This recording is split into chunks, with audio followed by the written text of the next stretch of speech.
Noong panahong iyon, si Jesus ay nagtungo sa sariling bayan, kasama ang kanyang mga alagad.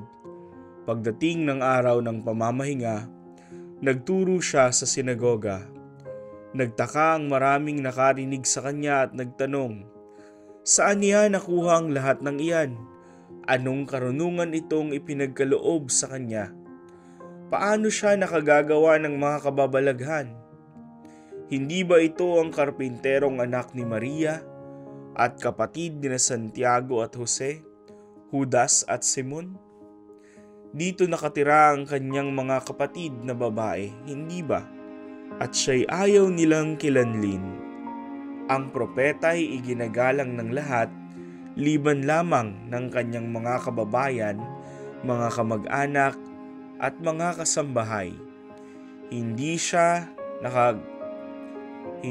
nakagawa ng anumang kababalaghan doon, maliban sa pagpapatong ng kanyang kamay sa ilang may sakit upang pagalingin ang mga ito.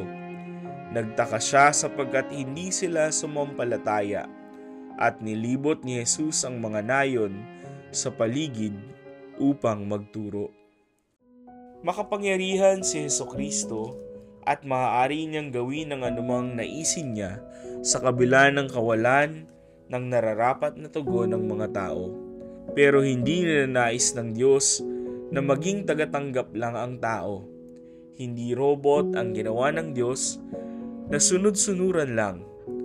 Kaugnay ito ng tawag ng Diyos sa tao na maging kasangga sa pagpapalaganap ng kaharian ng Diyos.